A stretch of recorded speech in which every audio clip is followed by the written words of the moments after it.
Previously on A Cubic Inch of Sound. We're not going to know who gets shot until next season if the network decides to renew us, okay? You guys ready? That's brutal. Please, I have a wife. And this is where I edit in the things that happened last time. And now we can talk about the gunshot just happened. Blam! Oh my god! A gunshot! I can't believe Dan got shot.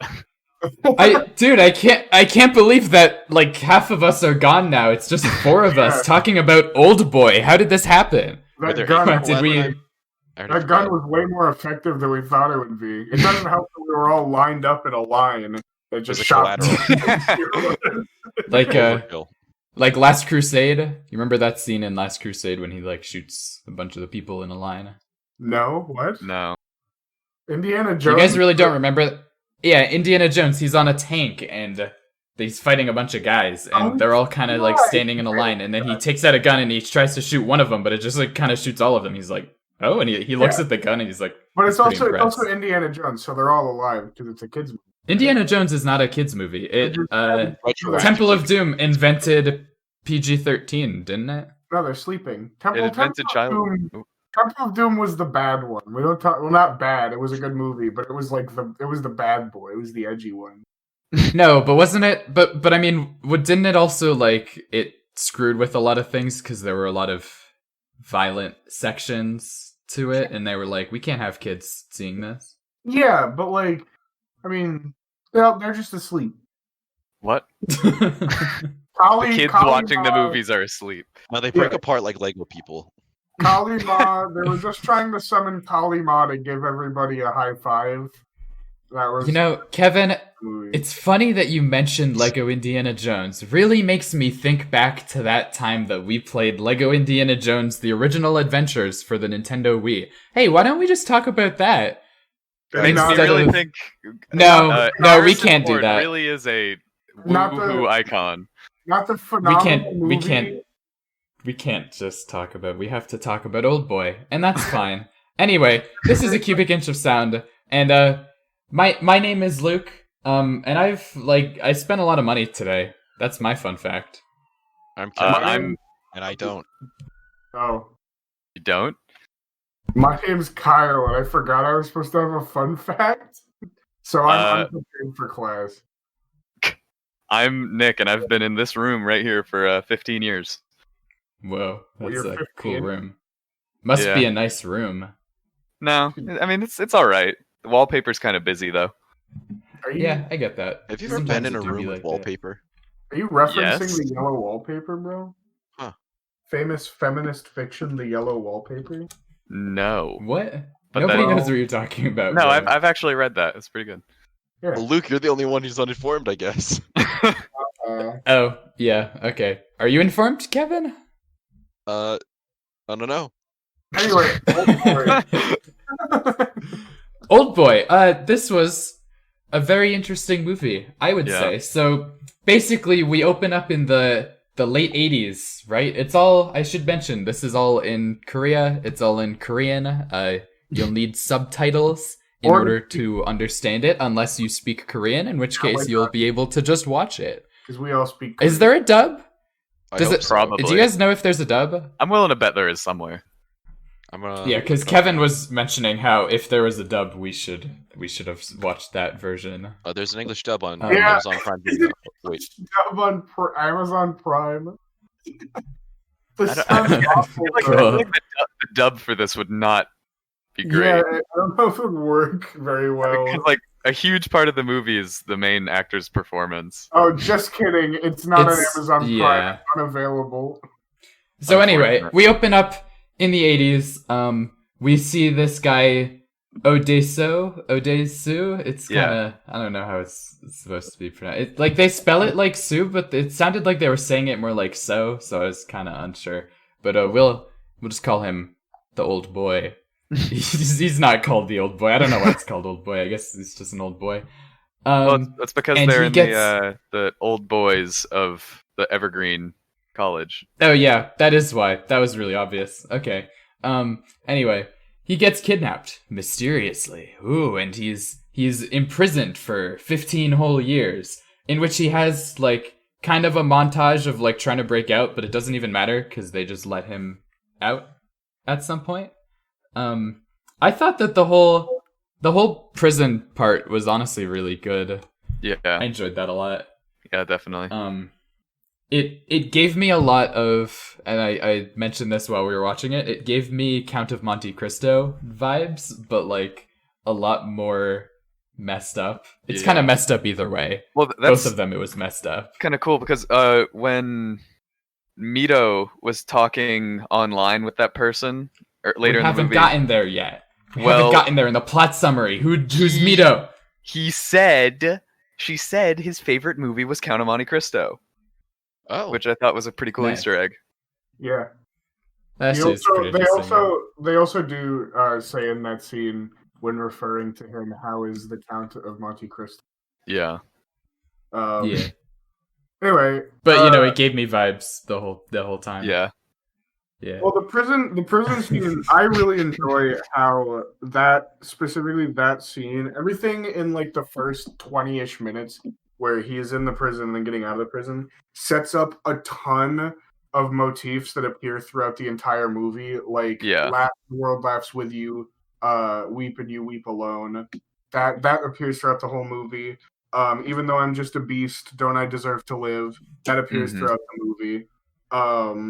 It's pretty good. They use the first like few scenes, and when you're rewatching, you notice to set up like the entire film, all of the ideas throughout the entire film, and it's just it's pretty masterful filmmaking. Yeah, and the whole thing where he looks at the poster that says what is it? Laugh and the world laughs with you, weep and you weep alone, and he just decides to like creepy smile every time he's sad. That was unsettling. Yeah, kind of. And he just does that throughout the movie, just like at the most inopportune times, he just gives you this like really weird, creepy smile. And the actor pulls it off really well, but also I don't know if I liked that. I don't know if I was ready for that one. Well, he forgot how to use his mouth after that long. It's such a good... His casting and the way he played the character is so good, because the way you're like thinking about it, and especially with like Western action movies and the sense that you get from it, is that he's supposed to be this big action hero who's the guy that always like punches people and he gets the girl and he always wins and he can't like he doesn't get hit. He's this golden like god of action. But he is super awkward. He's super weird. He does the creepy smile. For half the movie, he's wearing women's sunglasses that don't fit. And, like, he's constantly getting himself hurt. Oh, no, he was rocking the sunglasses. The sunglasses are pretty good, but he did look silly. Good. Yeah. It's just like a silly, crazy old man. And it works toward what it is, because it's almost like a criticism of those, like, campy Western action movies that were coming out in, like, the 80s and the 90s.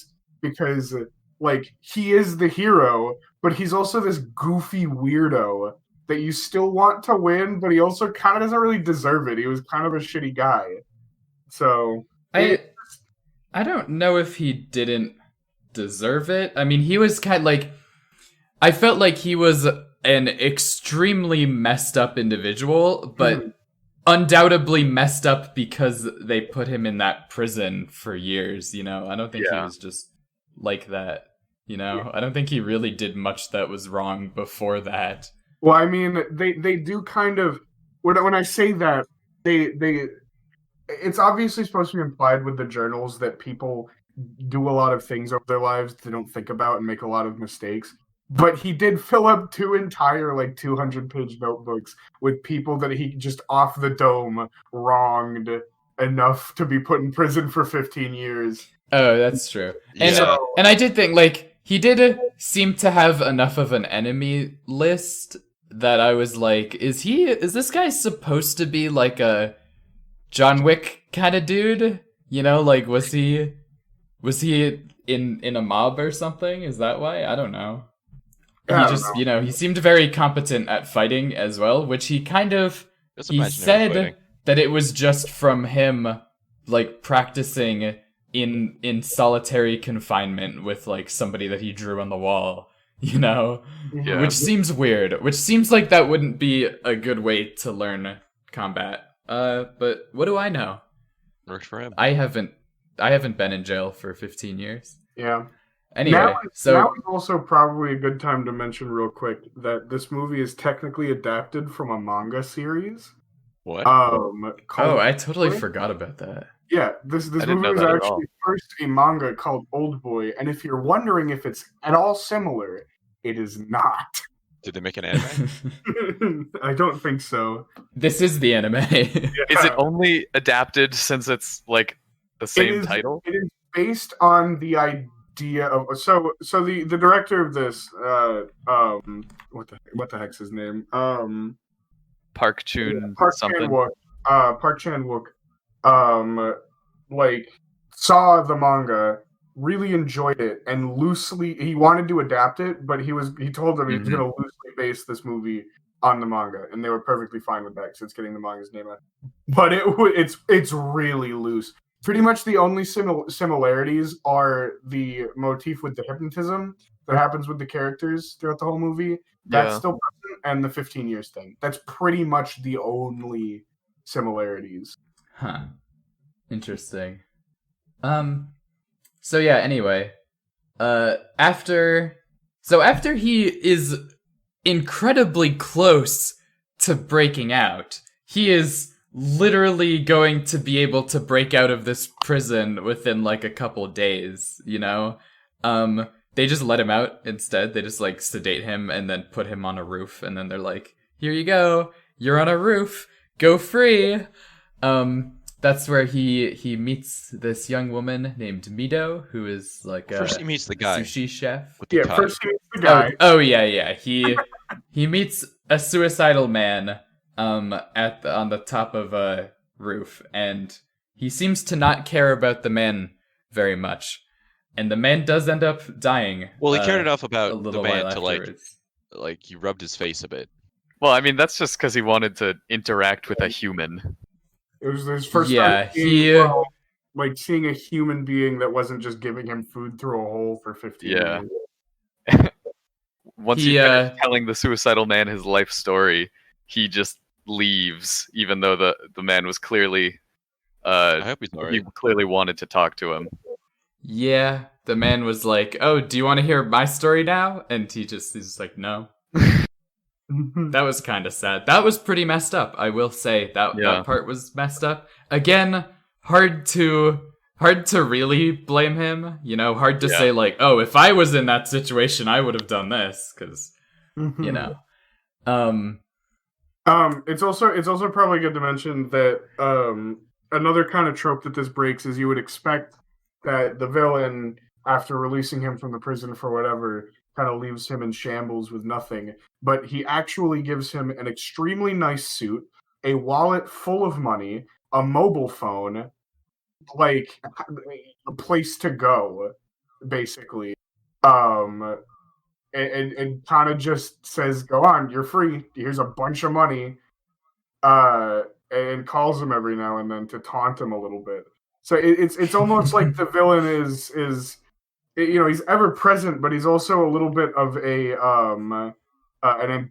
what's it called? An ambivalent force, maybe. I don't think that's the right word, but he's hurting him, but he's also helping him, which kind of breaks the genre. Yeah, he's definitely very involved, and a lot of it feels like it's the villain kind of just like leading him along on this on like bizarre adventure. The mystery, I guess. Yeah. It's the bizarre adventure, yes. He's leading him along this mystery, and he's a very the villain is very braggadocious and very kind of confident in himself and prideful. The villain I really enjoyed, actually. The villain's amazing.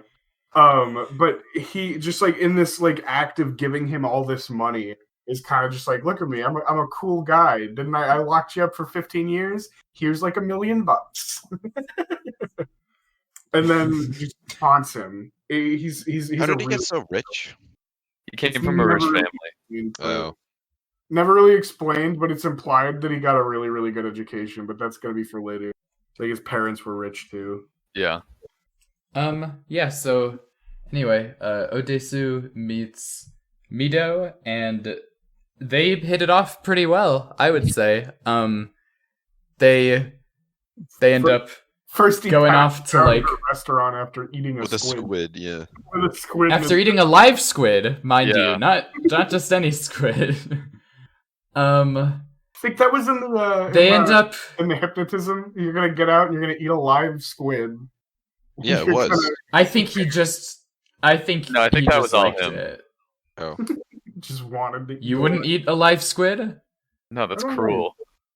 and gross. It's pretty cruel. Yeah. Yeah, it's pretty gross.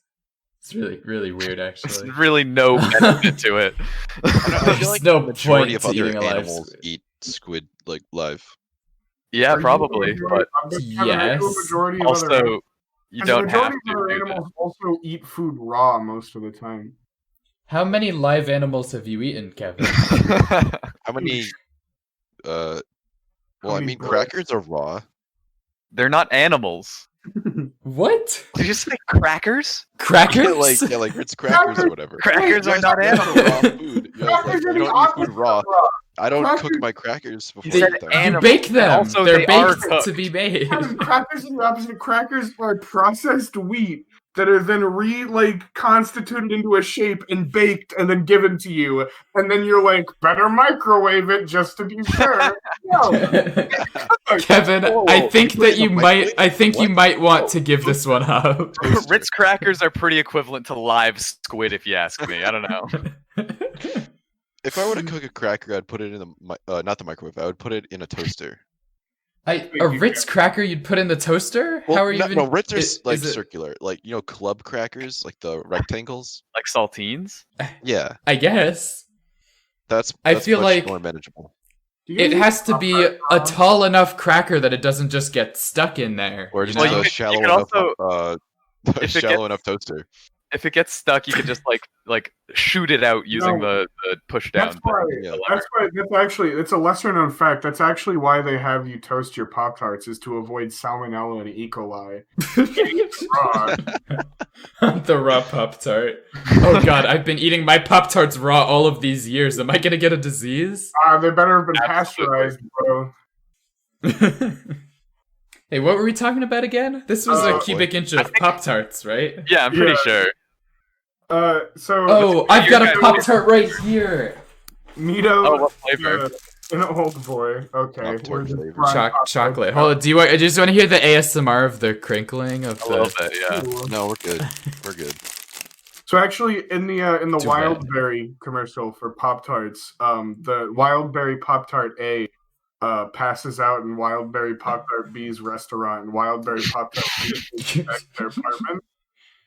And then stuff happens, and it's a little bit awkward, but they get through it as a couple. There's some awkwardness. Yeah, and then Wild Berry Pop Tart A goes around to Chinese restaurants looking for the dumplings that they ate for 15 years.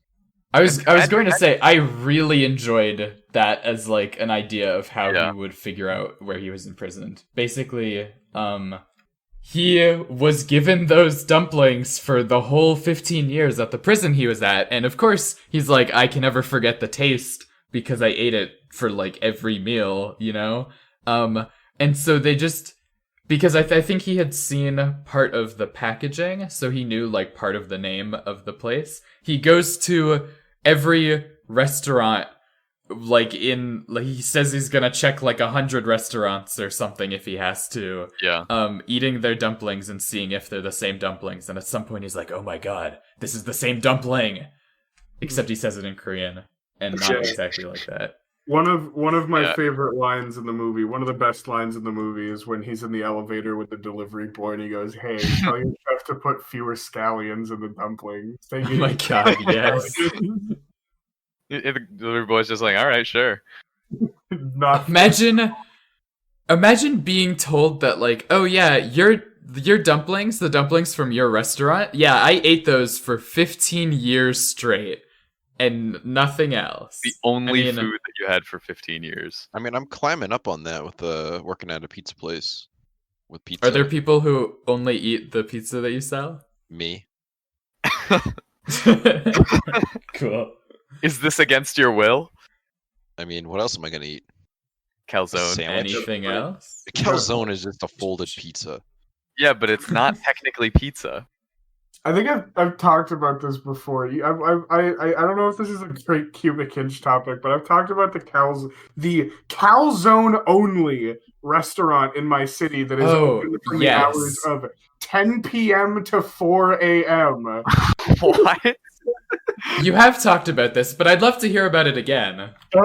Yeah, no, there's this calzone restaurant in my city called, what's it called? I don't even remember. It's a weird name. It's got a weird name. You don't need to say the name. But the worst part, we're just gonna call it the zone. So it's a zone.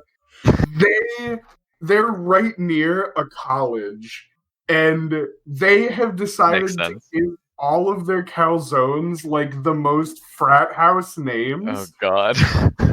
Humanly possible. And if you go on like a delivery service app and look at their menu, there are no descriptions on any of these items.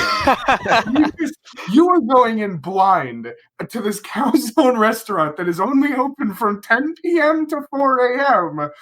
And you just go, what do I get? The Roni Zoni, the Falling Rock Zone, Italian Zone, the Twilight Zone, bro, the Brown Dragon Zone. Like, that is all of the names. The danger. I like how as you go, you become more of a surfer dude. It's ridiculous. I'd like one Twilight Zone.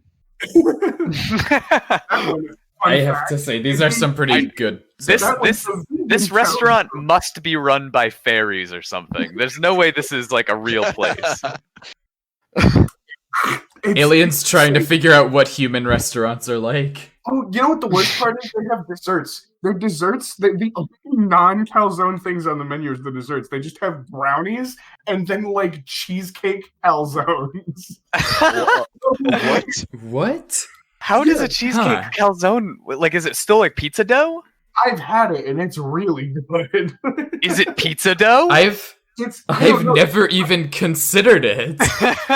Dough with like really warm cheesecake filling inside, and then it comes topped with powdered sugar and frosting that you can dip it in instead of marinara sauce. Listen, actually if my soul was placed into a little box where I could just think for 1,000,000 years, I wouldn't have thought of the cheesecake calzone. I would have thought so many thoughts in those 1,000,000 years, but that one never would have come up. Do you think Odesu thought of the cheesecake calzone while he was in the prison? I like to imagine he came up with a bunch of cool calzone ideas that he wrote down in his notebook. He was like, "Oh, what about the Roni Zoni?" If you're reading his notebook, it's like all the people he's wronged and how he wronged them, and then the next page it's like, "Oh, the Roni Zoni, the Danger Zone, cheesecake calzone." The Twilight Zone. Yeah. Mito's in the corner, like, write that one down, Odesu. $1 million idea. That's how we got so much money. There zone pun? I feel like there was more zone puns I could come up with, but like I'm maybe just really tired right now. Too tired to come up with a zone. Dude, the villain like stole all of his calzone ideas, and that's how he got all his money. That is. The AutoZone calzone is full of motor oil. You are too late, Mr. Odesu. I've already stolen all of your calzone ideas, and I have copyrights on every single one. I'm just gonna use it to take over the tri-state area.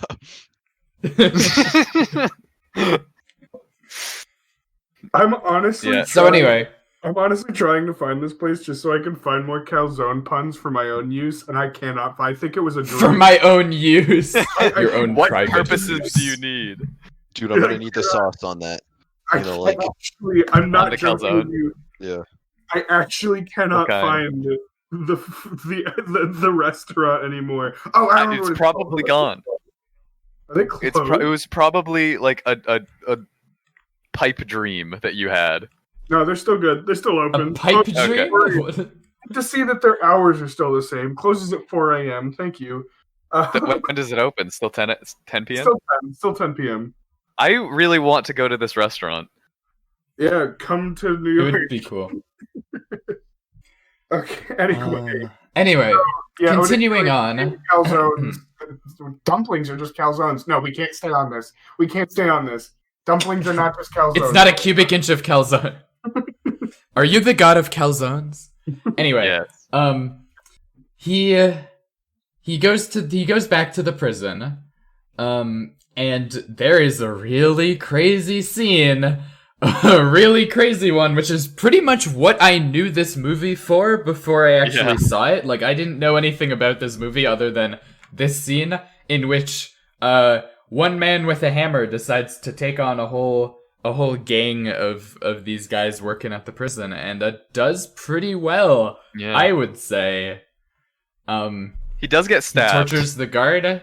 He does get stabbed, yes, but so does everyone. I mean, That's everyone's gotten stabbed at least once. That's part of the reason that scene is so good, is because it's a one take, pretty believable. There's some things at the end where the enemy goons straight just like whiff punches. Yeah. Yeah. But also that's kind of like fatigue. Yeah, no, that's kind of like, and that's what it shows. The character's realistically getting tired. He's not untouchable. He gets hurt. Like in any other like situation, he would like get stabbed and then get right back up and punch the guy. Yeah. But in this, he gets stabbed and he's down for like a minute. And they're all like, "Oh, is he all right? Is he all right?" No, I'm pretty sure they kick him and They like kick him, yeah. They're like, he's dead. It's like, thank God. It's also really cool that they like open the scene showing the hallway to like show how thin it is and show how like enclosed of a space it is. Just really good setting. I'm really wondering how they got their camera to like no clip so they could take that shot. There was a separate. They actually do have a behind the scenes. There's a separate set that they made that was that hallway, but like sideways. It was literally half a hallway, and the extras had to be careful not to fall off the side that had the camera track on it. That makes sense, cool. and I considered that, and I thought of that, but it's cool. Mm-hmm. But it's the remake. Spike Lee did a remake in 2013. Oh God. Tries to do that scene, but utterly fails to get the point. And the main character still gets stabbed, but then does just get right back up and goes back to beating the crap out of people. Utterly fails to get the point is a pretty good description of that entire movie. The remake. Kind of. I have heard things. And it's weird that they remade it. It's weird that they had to remake it to begin with. Was it to make it English basically, or essentially? Yeah, it was.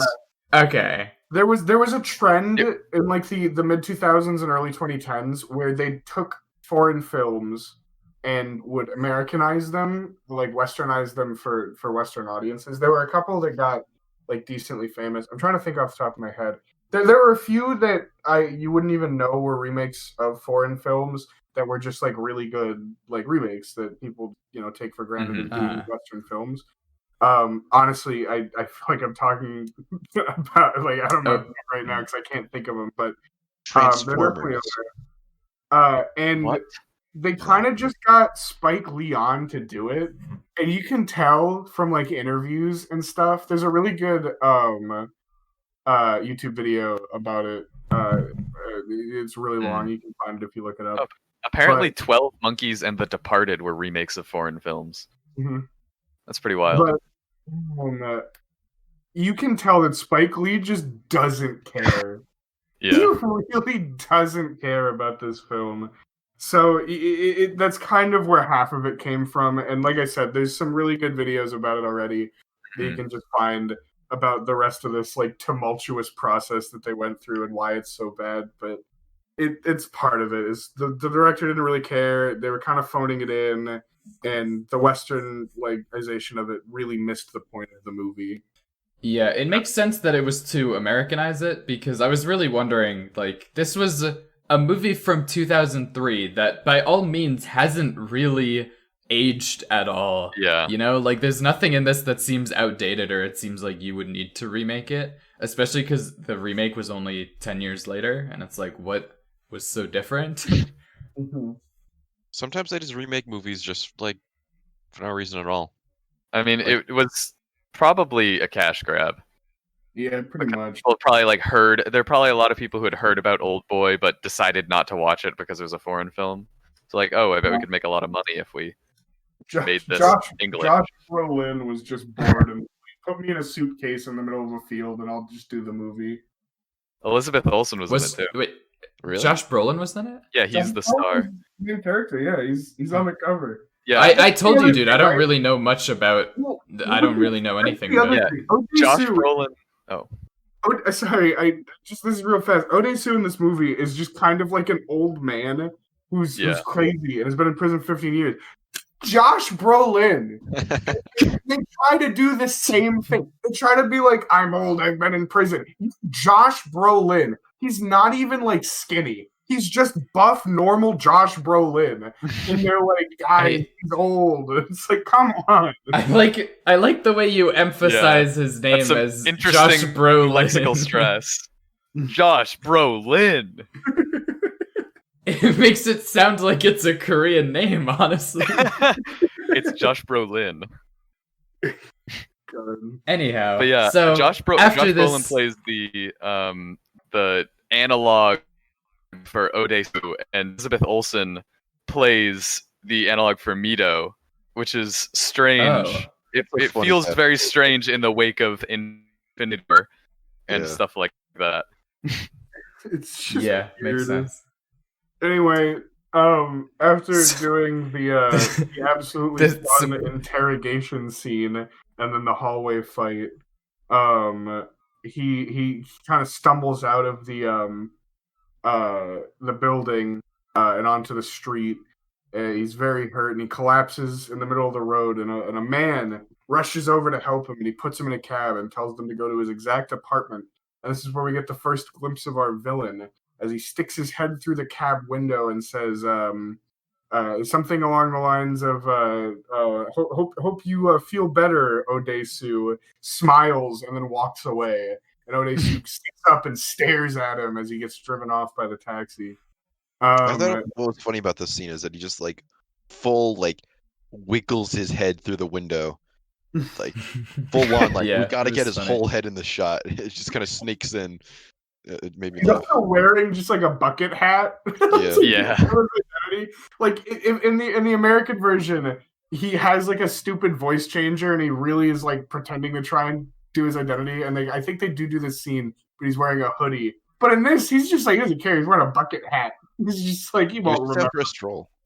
Yeah, he's just confident that Odesu literally doesn't remember what he did to him, which is part of his vengeance. Like, he just knows that he doesn't care. So it's pretty good.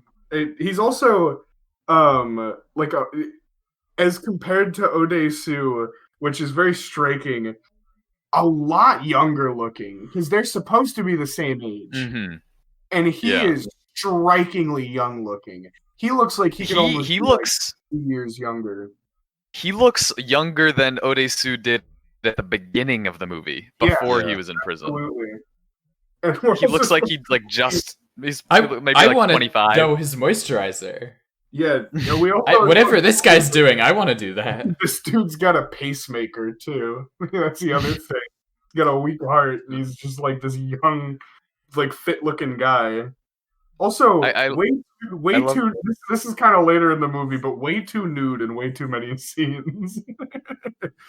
I can agree with that. Yeah. It's true. Anyway, we see a little bit more of the villain like pretty soon after that, where he basically says like, "All right, you have to figure out why I put you in jail. Go do that. If you don't, then I will kill Mido. And I know that you guys, you really like each other. So, haha, that would make you sad." Well, my favorite part of the that ending. He does say, "Do that or I'll kill Mido," but he says, "Figure out why I put you in jail," and Odesu just goes, "No," and then he grabs the hammer, and then the guy goes, "Oh, hammer. he's just like, you're gonna tell me, because he's gonna interrogate it out of him. But then we get the bombshell that Odesu cannot get what he wants here, because he kind of has an off switch for his heart whenever he wants. Because as I said earlier, he has a pacemaker installed, and he paid the doctor like buco bucks to put an off switch in it. And the doctor was like, no. And he was like, here's $100,000. And the doctor was like, okay, where do you want it?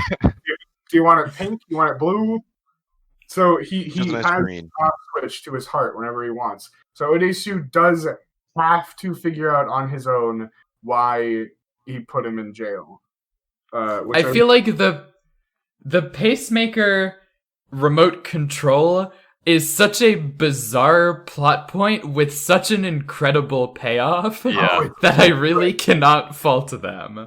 And the other thing that I really enjoy, and I didn't appreciate this until the second thing, so the second viewing, is like you really get the sense of like this entire rest of the film did not need to happen. It was Odesu had the opportunity, and he was saying he would just kill him right there. He literally could, and he wouldn't be able to do anything about it. He could just kill him, and he would not stop him. But Odesu wanted to know so badly why he was put in jail for 15 years. Wanted to know what he did and why he couldn't remember. That he just had to let him live and like participate. But like, can you blame him? No, not I'd really. be pretty curious. Knowing the end of the movie, I do blame him. I mean, yeah. It's not like he knew the ending already. He hadn't watched the movie. But it's just a really good. But did he read the manga? Like most movies like this, that was good, Nick. I feel you didn't laugh, but I liked that. Thanks. Most movies don't. Yeah, it was good. I was thinking about laughing. Don't get like a hero willingly participating. Most of the time, it's like, oh, you're being forced to by the evil villain. But the evil villain's just like, this is all up to you, man. Yeah.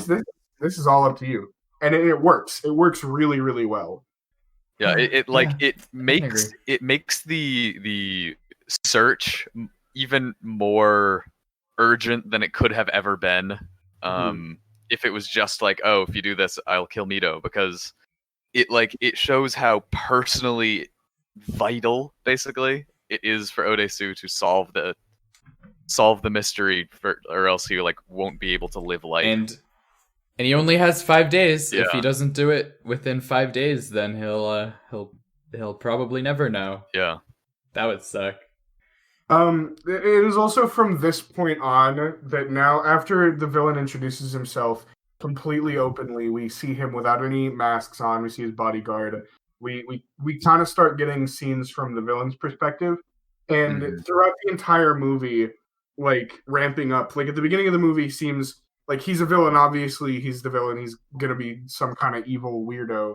But he almost seems a little bit boring to begin with when you first start seeing scenes from his perspective. Like you get the first scene from his perspective, and it's just him walking into an office building and going into his office and hearing like what's going on with the business.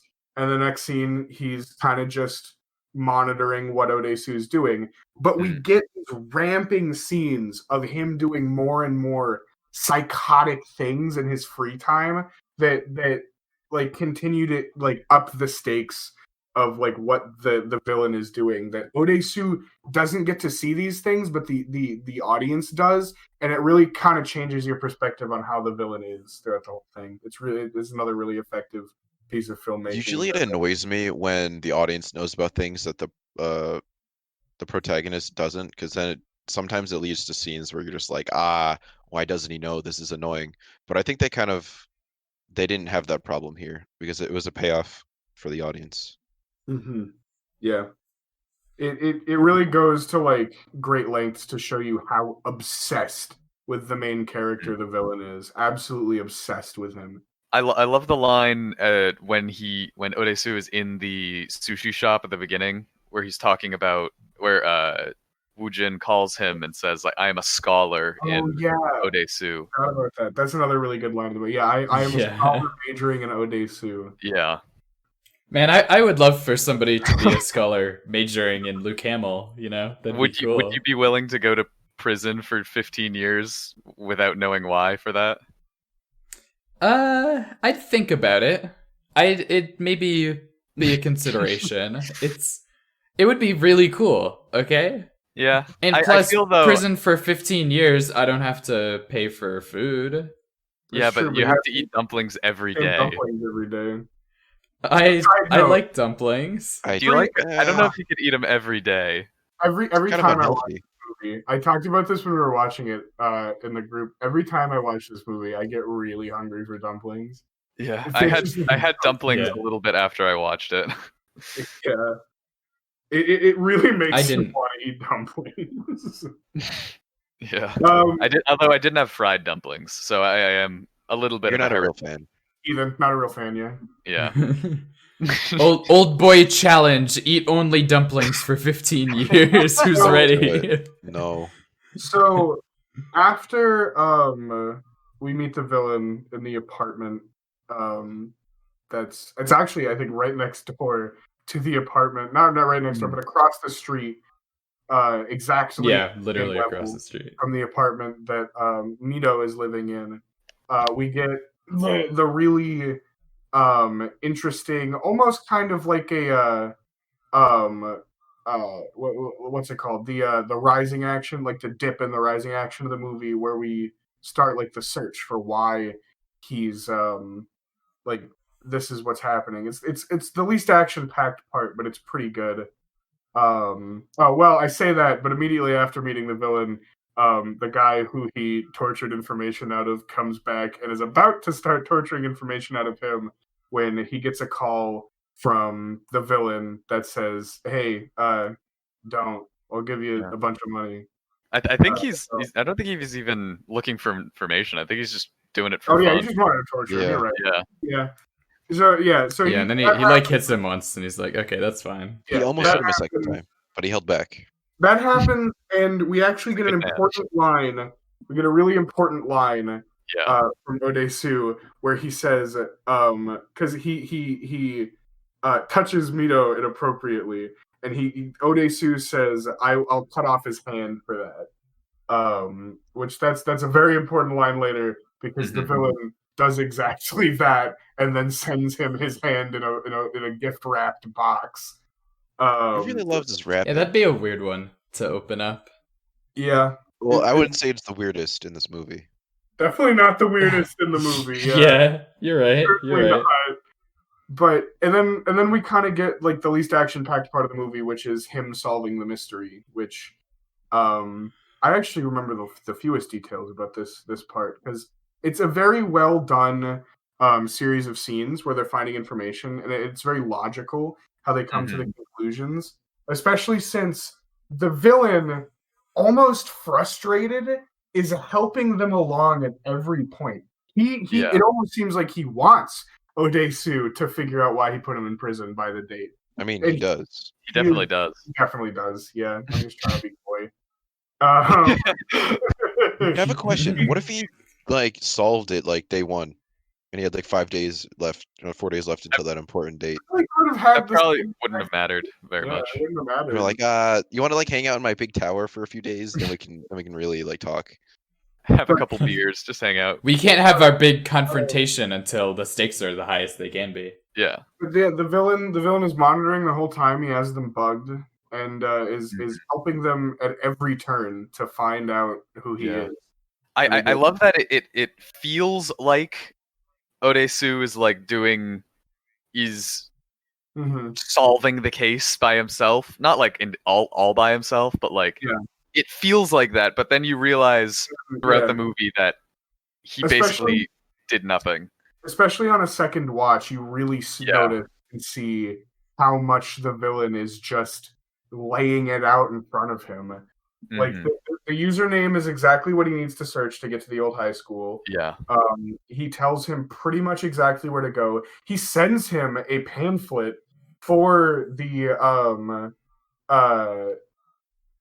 like hair salon that he ends up going to, owned by the person that he spoke to, that he told about his sister. Yeah. That knew his sister, that he told them exactly what to say to Odesu. Like it's he's literally just putting breadcrumbs Yeah, out. Dude, he's like such a good DM. Yeah. Kind of is. That's like the thing about that's like probably the biggest issue with the remake is that the plan from the villain just makes absolutely no sense. It's like one of those villain plans where everything is completely up to luck, where like if anything would even work out at all. Whereas this one is like extremely intelligent and like completely like there's no way it could have gone wrong basically. Yeah. It was an airtight plan, absolutely. With the exception that hypnotism doesn't work that way, but that's fine. Through the movie's logic, it was an airtight plan. The hypnotism part was weird, but we'll get to that. Yeah, most of the movie seems pretty grounded, except for the like absurdly powerful hypnotism. Yeah, kind of. Did they nerf Like, it in the remake? They do not. In fact, in the remake, she's almost like a wizard. Like, she's pretty much just magic. That's incredible, actually. So what we end up finding out, what we end up kind of seeing through actually a pretty cool scene where old Odesu is like seeing his younger self and kind of like chasing him around, but his younger self is like running around doing other things. He's playing time trials in Mario Kart.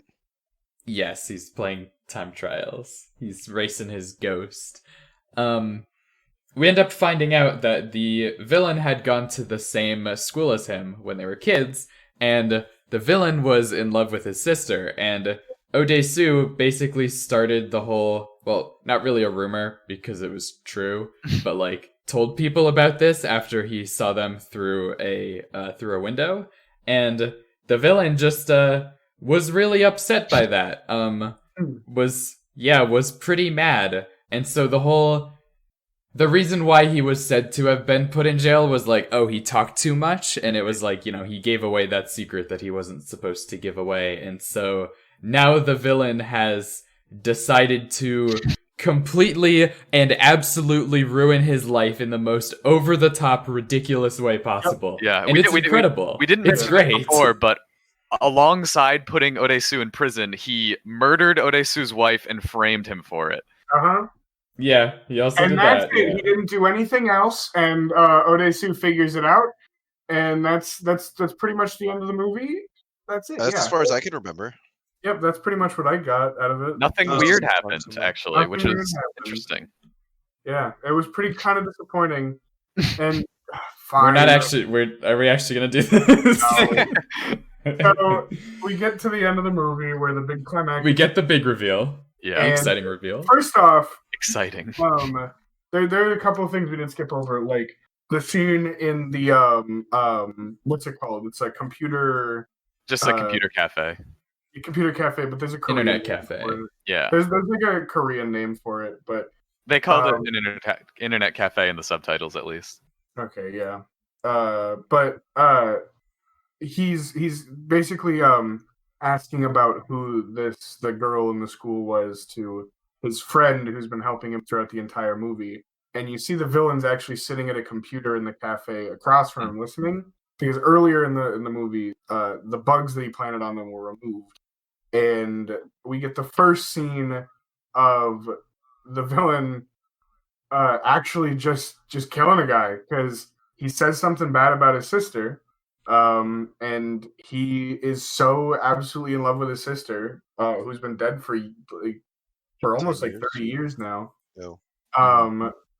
That he almost distraught, like fumbling around to try and figure out what he can do, takes a CD out of the computer, breaks it in half, just shanks him with it all the time. It was a good scene. I liked it.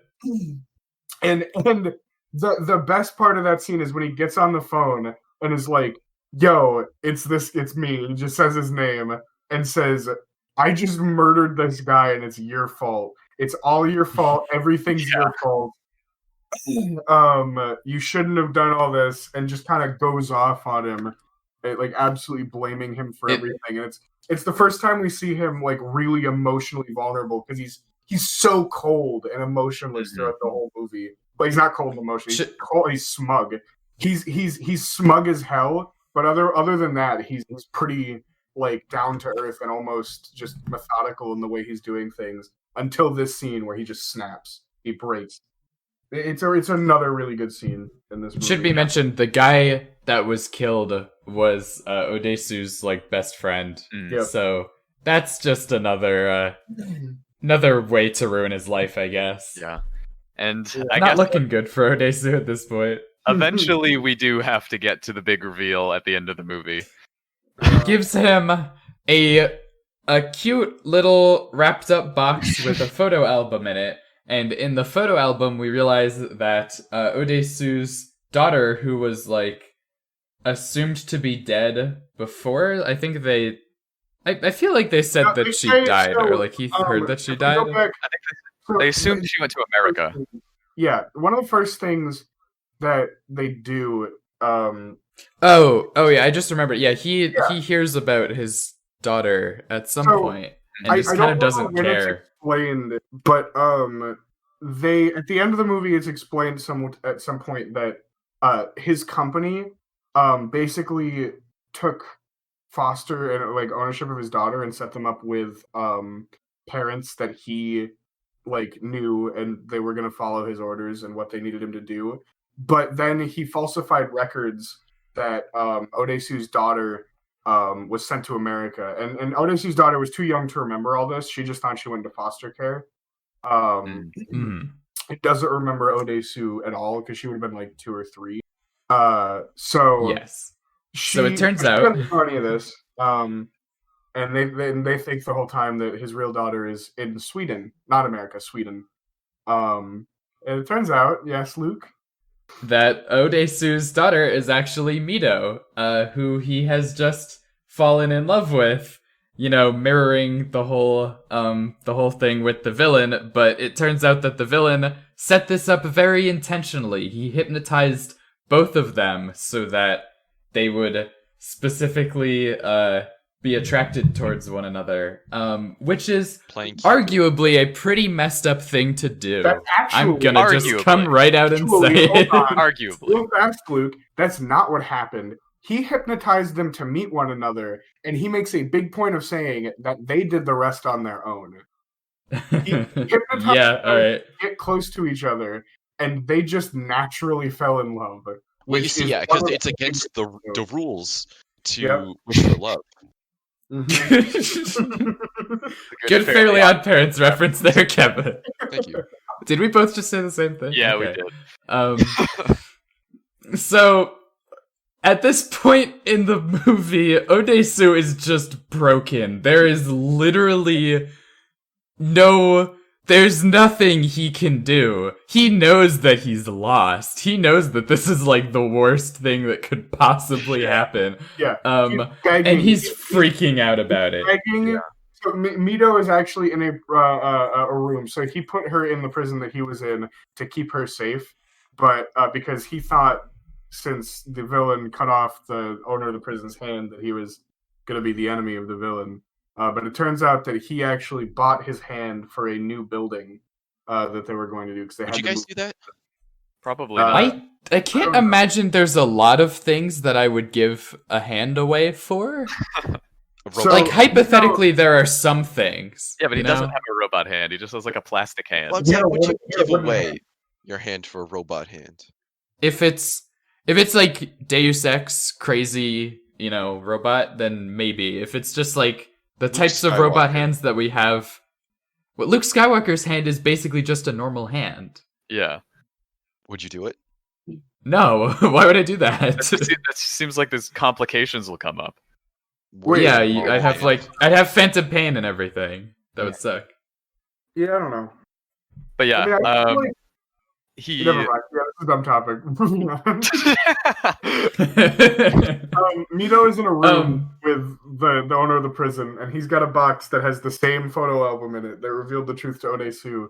And he's threatening to open it, and Odesu is going through all of these ways to beg him not to do it, and it's a really hard to watch scene. Yeah. The actors I like physically cringe whenever I watch it. And it's supposed to Lamau cringe. It's supposed to make you feel uncomfortable. Yeah.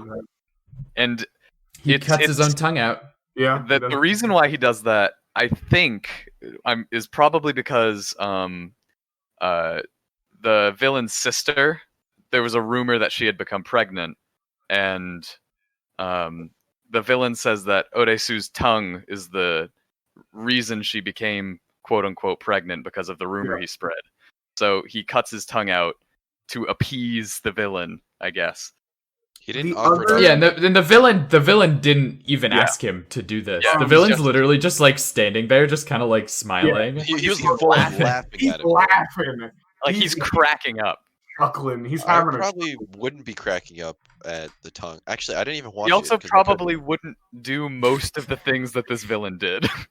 So the other comparison I've seen drawn with the tongue thing is, yeah, it's definitely supposed to be symbolic of Odesu started the rumor that killed his sister, so cutting out his tongue is pretty much like the symbolic way of saying that he's sorry.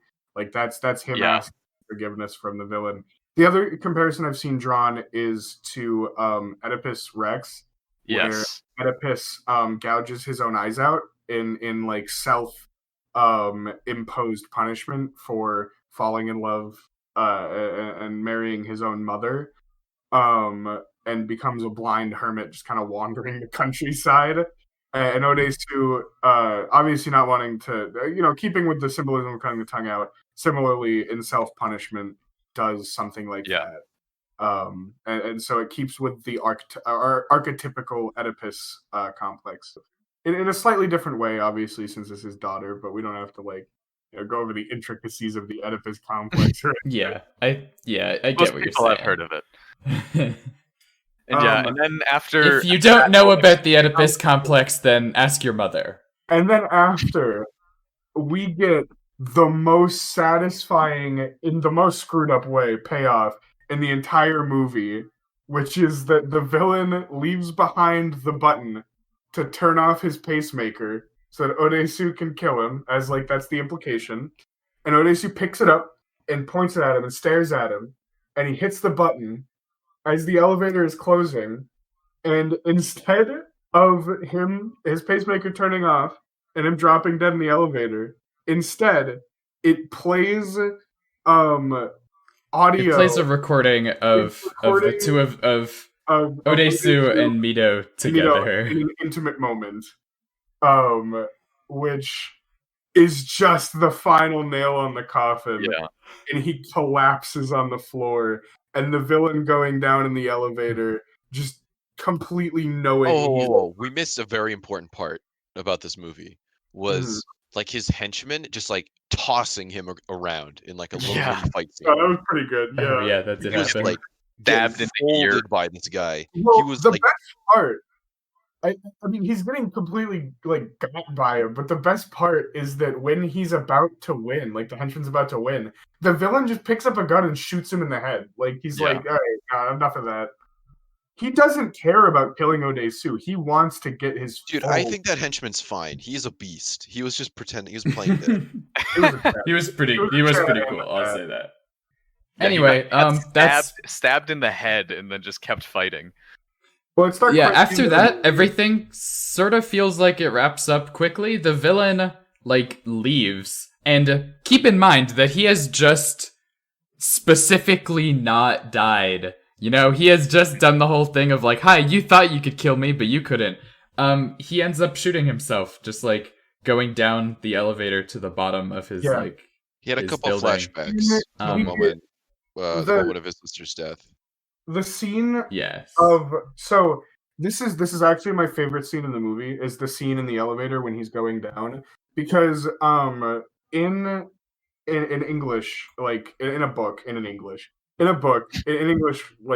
class. What are you trying? Okay. What? Let me restart. In a book. In an English. In a book. When you have the end, the payoff, you get catharsis. It is a feeling when you have a satisfying climax. Not in that way, but in a book, when We knew the what you climax meant. is very satisfying, you get a feeling of catharsis. It is the release Yes. at the end. And the villain has won here. He has experienced the climax of the action. and he is supposed to get his catharsis. But his catharsis, at the end of having this really intricate vengeance completely work perfect, flawlessly, is to relive the events, the traumatic events of his sister killing herself, while he watches, and he's there trying to save her, and she just wants to die. And she lets go of his hand as he's like holding her over the dam. And he's supposed to be experiencing this grand catharsis, but instead he is reliving his trauma, and he is not happy, and he just kills himself. That's the end. That's his grand like catharsis that he's supposed to get. And this is all like juxtaposed with the like one of the first things he says to Odesu is vengeance is really healthy. You should try it sometime, which is another really good line. Yeah. Vengeance is good for you. You should try it sometime. And then at the end of the movie, when his vengeance is complete, he just is crying, reliving his sister killing herself in the elevator, and it solved nothing for him. To be fair, after he said that line about vengeance, he was just like, yeah, but after it, you're like nothing. What do you do? Yeah, I was gonna say that was kind of pretty well foreshadowed, I'd say. Yeah, it's a really good scene. I like it a lot. It was pretty good. It's kind of the common like the ending of the vengeance plot is like the catharsis of the movie, and that's the ending, the climactic part. But that's the real ending of the movie is when the villain shoots himself at the end of the elevator. Every scene after that is kind of just wrapping up Odesu's. It's basically just like the one scene, isn't it? Just like he goes to the hypnotist and he's like, "Hey, please make me forget this horrible secret that I just found out." And then it seemed to me like it was kind of implied that it didn't work, or like he just still remembered, because he didn't seem happy at the end. It's very open-ended. It's really, really open-ended. He was hypnotized so many times, so we got a resistance to it. Built up a That would actually kind of make sense. Tolerance. Well, one of the If you get hypnotized by worse start off with a really bad hypnotist and then keep getting better and better hypnotists, eventually they won't be able to hypnotize you. like the BB gun to the 50 cal post. Yeah, Exactly. It's the ending scene where she's hypnotizing him to forget. It is I think in like my version of the ending that I think of, I don't think he does forget, because she says specifically, you're in the penthouse and there's two people. The one who does not know the secret is Odesu, and he's looking at the one who does know the secret, and he is the monster. And the monster is going to walk away from you, and with every step he's going to age 10 years, and when he reaches 70, he's going to die. And the secret is going to die with him. But early on in the film, Odesu says he has become the monster. Very early on. And that's kind of the handle. He says that to Mito, and he says that, like, he makes that his handle and everything. And he is no longer Odesu, he is the monster. So rather, with this scene, the hypnotist does not know that. So with this scene, basically, She could have called him anything else. yeah, but she doesn't. Good So job. it almost is like, rather than Odesu, like forgetting, and living on and being in love with Mito, and the monster going away and that part of his memory going away, rather it's Odesu is the one that dies and the monster is the only one left. And that's how I interpret it. Also, that scene was like really cool visually when they had like his reflection. It was like how you split it into two. And it was like, it was like Every whoa. time I watch that scene, the only thing I can think of is the "there are two wolves inside of you" meme. It's a good movie. I like it. Are there actually two wolves inside of me? Yeah. I don't know. Did you eat two wolves? There are two wolves inside I of you. don't think One of so. them is the Yeah, you're host probably of good then. Okay, how the many other one hamburger do is you think you've eaten in your entire life? Like, how many cows is that? Probably. I mean, if you're talking about like full cows, probably not that many. But if you're talking about like portions of cow, it's like thousands. Probably a lot. Probably more than I would like to know, to be honest. if somebody ever told me, then I would have to be hypnotized to forget it. The 5 Yeah, cows. but then, Actually- but then only the part of you that remembers the burgers would exist, and the rest of you would be gone. Before you This is- pass this is on, your the spirit has to burgers. go speak to every single animal. Yeah, this is the part where we now make a website called fullcow.com where you can find out how many cows you've eaten. You just have to roughly. How are we gonna know? How do we tell you? You put in your full name and address, and then we tell you how many cows you've eaten.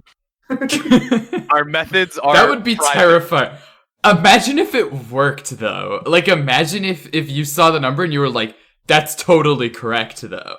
How would like we could just give you a random number and most people would have absolutely no idea. No, No, it but should if- be like one of those BuzzFeed. I think if I No, saw it, I would know. Imagine, hold up. Imagine being a vegan and you go to that website and it tells you 0, and then you're just like, what? No, please. Imagine even worse. You're a vegan. You've been a vegan your whole life. You go to that website and it says 1.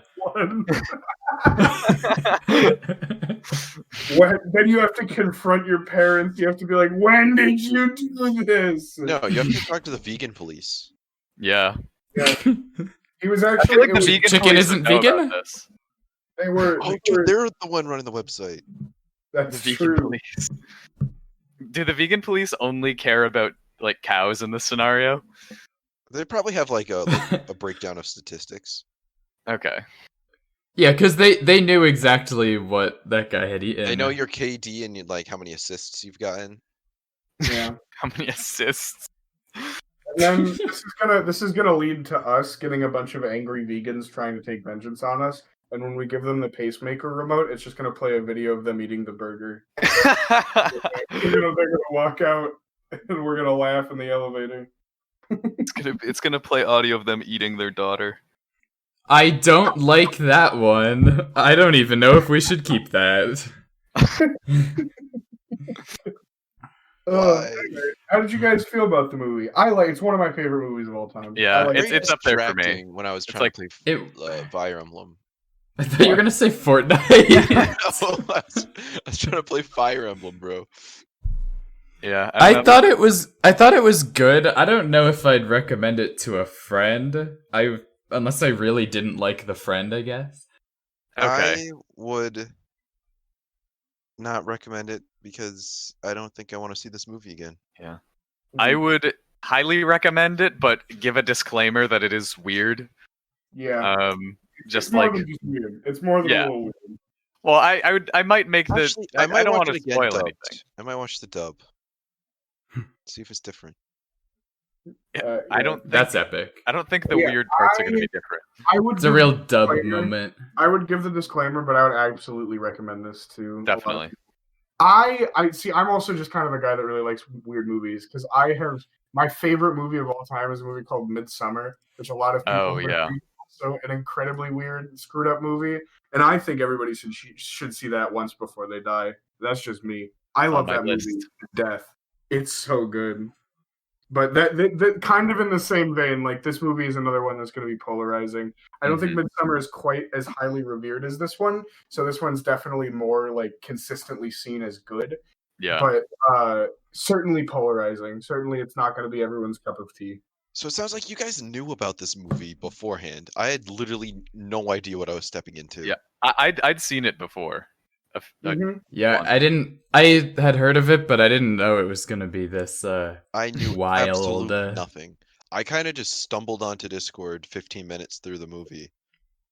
I was gonna ask Kevin, did you watch the first 15 minutes? No. I told you to. I said, Kevin, please don't just show up not having But seen the then first Kyle 15 gave me a minutes. TLDR, like immediately after. But it's not. Again, that's not the same. remember how at the beginning of this podcast / radio Yeah. show I said the words, the first 15 minutes sets up the entire movie. Yeah. We were kind of talking about how it was like some of the best filmmaking we'd ever seen, like the first 15 minutes. So TLDR doesn't exactly do it justice. Well, then more people should have told me to watch it instead of just Luke. Who Thank you, Kevin. I'm tired. no, I'm you so tired. Please. Luke, you lose the argument. You just got Kevin logic. You just got Kevin. He's like dancing around, you know, doing a little jig. Kevin, what song would you play if you Kevined someone? If someone has been Kevin, what do they hear? Like a nice, Finger 11 Paralyzer. Novel, yeah, Finger 11 Paralyzed. That's already taken by the Quagmire toilet meme. You gotta pick a different one. That's been taken by like every meme. Quagmire Toilet does not have a different one. No. I can't think of... Oh, Life is a Highway. There you go. I can't think of any other song. Life is a Highway. That's actually a good one. Yeah. Kevin, life is a highway. Oh, stop. Whoa, we're gonna get copyrighted. That sounded just like Rascal Flatts. Holy shit. It sounded just like Lightning McQueen. Lightning McQueen didn't sing the song. Yeah. So what are we doing next week?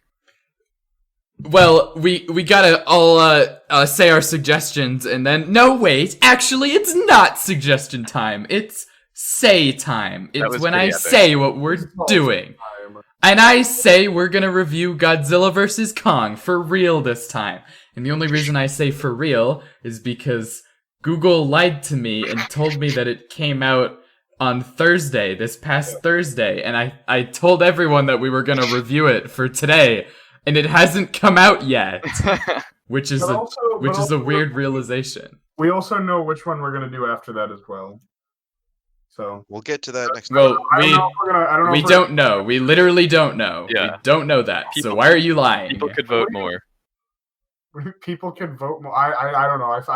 I assumed the deadline was, you know, the episode that it says on the post that says suggestions, vote now. You know, I would have thought. Yeah, but Well, that's not going what to we're a doing head, next week. bro. We already said we're doing Godzilla vs. Kong. I don't know, man. Yeah, it has I been guess said. you'll It just can't be never be unsaid. happy. I know it has been. I can't just go back on it. This is just confusing to me now. Then why do we? Kyle, what would the listeners think? Why do we even have the vote up right now? Then, like, if we just was this just a practice round? Because I didn't think that hard, okay? I wasn't thinking through it entirely, but then we do Godzilla vs. Kong, we will have we will have those. Yes, we're gonna do this thing that I Kyle, really like. just wait a week. No, I'm so impatient. We Whoa, I have a are question. reviewing Are we Godzilla. watching What? 2 movies in a row? Oh no. Yes. What? Oh no. We're breaking the rules. Oh my We're allowed God. to. This is like anarchy, almost. And actually, 2 of the suggestions are movies for the next one. That's it. That's where we're done. An Archie? We're done. And oh no, Yeah, the Mona Lisa. anarchy is. So I guess next week we're gonna find out what happens when a big monkey fights a big lizard, right? Monkey. We should have. Answer? I bet we could simulate it by having a small monkey fight a small lizard, or Well, I like mean, a medium size. How small is the monkey? Is this like a lizard-sized know. monkey? Well, no, hold on, except, Just like a except no. gecko versus an incredibly tiny monkey? You would think A baby monkey. that we I would feel have like that's like still smaller than a gecko. no. You'd Or think bigger right, than a gecko. right, Nick. No. It's You'd in a think that barrel. we'd have something like a fair fight, like a Komodo dragon versus a silverback gorilla. I But don't think instead, that's... we're just gonna go by like Spy Kids 2 logic, where that old scientist made a bunch of mini monsters. We're just gonna have a I see. little tiny monkey and a little tiny lizard. That's it. Or maybe we could do like one regular gorilla versus like 1,000 geckos. I think the Wait, next time. gorilla would still win. I don't know. Yeah, this Probably, is a but good. we won't know.